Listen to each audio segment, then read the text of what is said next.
Le ho usate anch'io molto quelle manigliette lì. Sì? Sì, sì, le manigliette le usavo tantissimo perché... Ma quelle a molla. Sì, quelle proprio quelle. Pinze, sì. Nei negozi di articoli sportivi c'erano, no? Io per subito, palestra, sì. sì, ho subito capito che le mani sono importanti, sì, no? Quando andavo nel fiume prendevo dei sassi rotondi, no? Un sasso per mano, anziché la palla prendevo un sasso e andavo in giro per i fiumi. Portando peso per sì, potenziare. chiaramente li tenevo col palmo verso il basso in maniera da dover stringere le dita e andavo avanti con queste palle di queste pietre per rinforzare le dita, se no usavo le molle. Ma anche viaggiando, sì, anche già da non giovane, insomma, cioè sempre Adesso ti alleni come facendo passaggi a più non posso. facendo passaggi, Fai arrampico. sovraccarichi anche. No, perché bisogna essere troppo metodici per fare quel lavoro lì. Io sono nei ritagli di tempo durante la giornata che trovo l'oretta. Ma quando per dire hai fatto le vie in Betagna, quindi parliamo di qualche anno fa, no? Lì eri in un periodo della tua vita che eri più dedicato all'arrampicata sportiva o no? Diciamo che ho avuto un periodo che facevo arrampicata sportiva, però è stata una finestra tra... In quella finestra ti dedicavi Sì. allenandoti con questi metodi? No, questi metodi li usavo già appena iniziato a arrampicare in montagna. Per la montagna? Sì, per la montagna. Ok. Perché sì, non è una novità, tutti gli alpinisti si allenavano per andare in montagna, quelli che volevano Arrivare a un certo livello, no? Per la testa? Per la Quella testa ce l'hai avuta buona? Fin dall'inizio non hai dovuto allenarla? dipende dai punti di vista. Insomma, buona. Secondo me era buona, per molti ero uno sconsiderato, ma secondo me invece Dipende dai punti di vista. Sì. se vuoi andare con una certa eleganza in montagna non devi aver paura. No? Io ho avuto un regalo una volta da Jacopo Linussi, no? Eravamo molto amici noi. E lui a 75-80 anni si allenava per andare in montagna, si allenava metodicamente. Visto. E mi ha regalato lui, che non mi ricordo più dove le ho, ma se lo trovo te le faccio vedere, 2 manubri per le mani con molla di ferro e ghisa. Tutti lavorati, no? Un pezzo di antiquariato. E li usava lui? Lo usava lui ai tempi che andava con i comici ancora per allenarsi.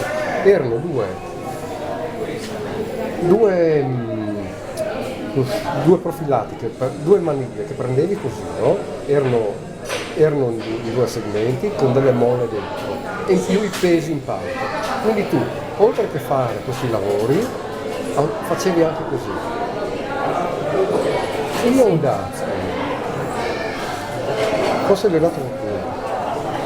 E l'Inusio li usava anni 30. Specifica, usavi anche tu? Sì. Le usavo, però io ti posso dire che io quando avevo 17, 18, 19 anni ero artigiano, dopo facevo impianti elettrici, cioè io mi allenavo col motopic punta e mazzetta a lavorare in cantiere, no? E anzi mi ricordo che quando eravamo partiti per fare delle invernali sul dietro Cozzolino là, io lavoravo di notte in canottiera d'inverno. Per adattarti al Per adattarmi al freddo. Qui a Tolmezzo proprio avevamo delle viglie a schiera da fare, c'era una consegna da fare, insomma, no? E dovevo fare questi lavori. E ho detto, aspetta così. In più si era ammalato mio fratello, ero da solo. Avevamo 12 viglie a schiera da fare gli impianti elettrici, no? E io ho fatto una settimana da solo, giorno e notte, facevo più di notte che di giorno per allenarmi, con la luce, canottiera, in pieno inverno nel cantiere a lavorare. Posti sono di infinità, posti belli, che non c'è un posto non c'è un posto privilegiato perché mi piacciono tutti, specie dove non sono mai stato, so che c'è qualcosa di nuovo da fare. Però tu ti riferisci sempre all'ambito Alpi Carnica, Giulia? No, anche Dolomiti, io non disdegnerei anche altri posti, solo che... Perché non sei... io parlo di quello che conosco di te, ovviamente magari mi sbaglio.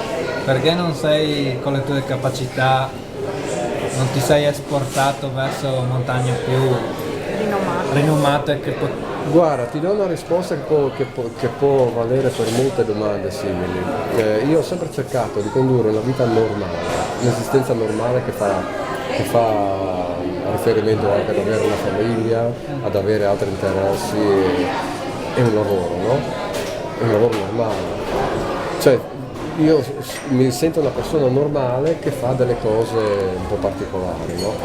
Se avessi scelto di viaggiare, avrei dovuto impostare la mia esistenza in un altro modo, cioè fare una guida alpina, cercare sponsor, perché volevo chiederti anche quello. cominci ad avere una famiglia, non è che poi non hai tante possibilità, insomma, no? Anche sia economiche che di tempo. Chiaro. Quindi anche la guida alpina l'hai scartata pur avendo le possibilità per questo motivo? Perché non volevo che la mia passione diventasse un lavoro, prima di tutto. Prima di tutto però c'è la via della cima grande della scala da Norli, sai quella che ho fatto con le masti. Quella lì è una via che sono molto legato attivamente perché siamo legati proprio come amicizia. Io era il primo anno che arrampicavo, però lui non era molto più vecchio, insomma, no? Più o meno, cosa aveva, 2 anni per te? No, un anno più di me. No, secondo me cioè, è brutto fare paragoni classifici, Sì. no? È antipatico. Per parlare, insomma. Io ho arrampicato ormai sono mezzo secolo quasi che arrampico. Ho visto abbastanza gente, no? C'è gente veramente stratosferica adesso. Però Lomasti aveva qualcosa di speciale. Lui era in assoluto tra i migliori che ho mai visto, ma a 19 anni. Cioè non aveva 30 anni, aveva 19 anni.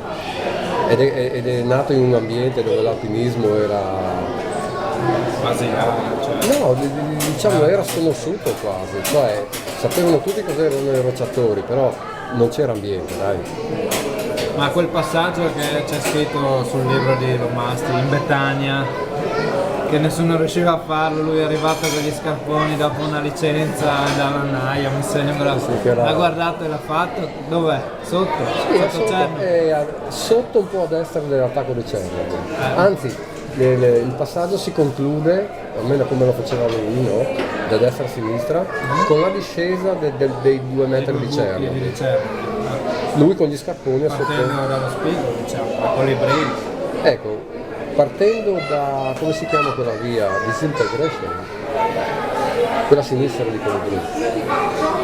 C'è una via subito a destra parallela a Cernovi, no? Lui è andato su per quella lì praticamente e a 3 metri ha fatto un traversino e è sceso per Cernovi con gli scarponi. No, me lo sono sempre chiesto, ma quale sarà? Sì, ma primo colpo, sai, no?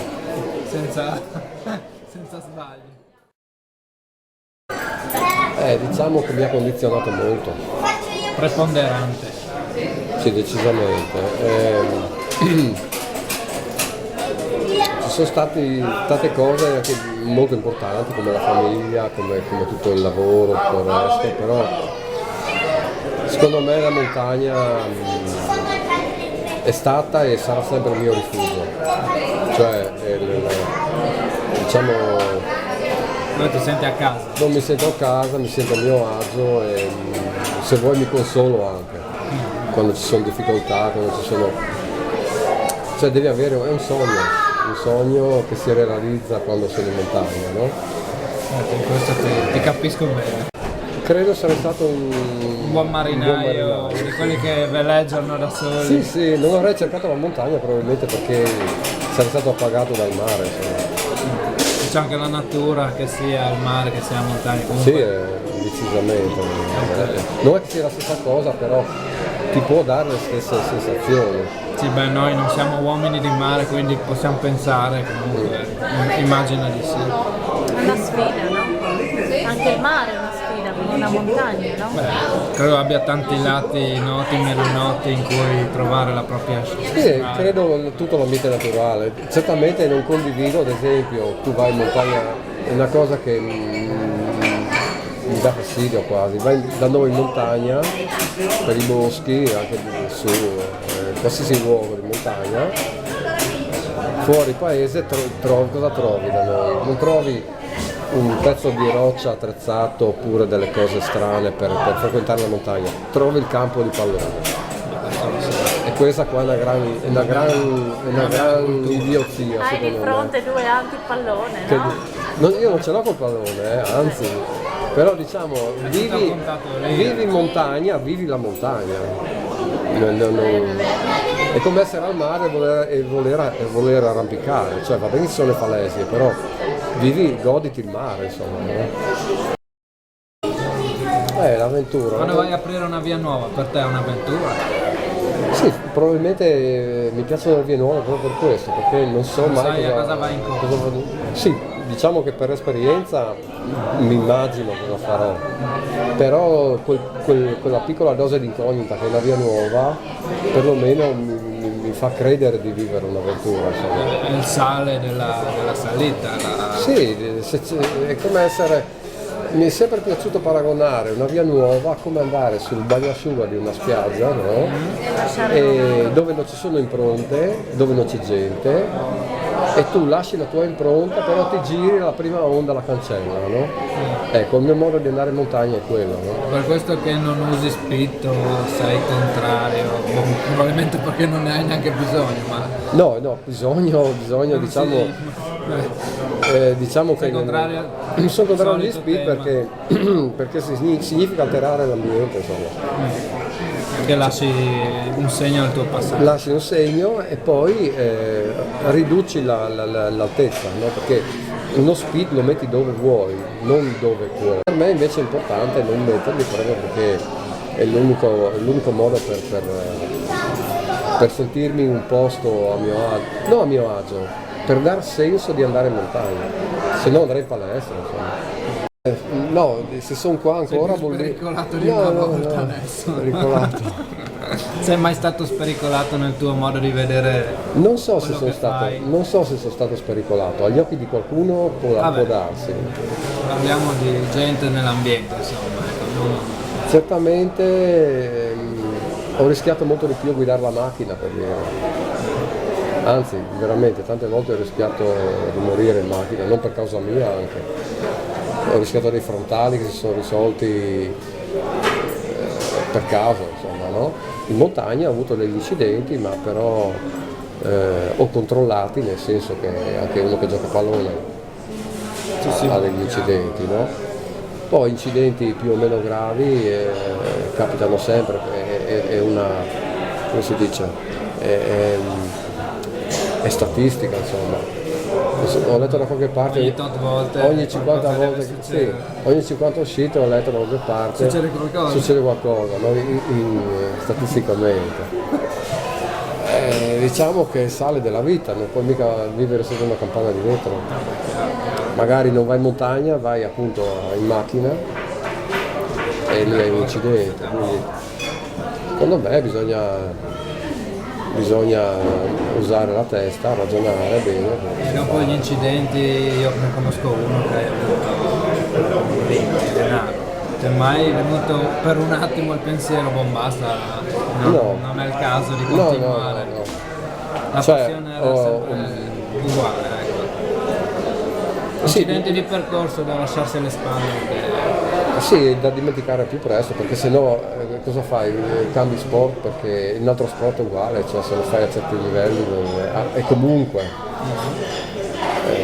rimani a casa, ti cade la classica tegola in testa e avanti. Oppure, Ogni tanto. forse sì o anche l'opposto, cioè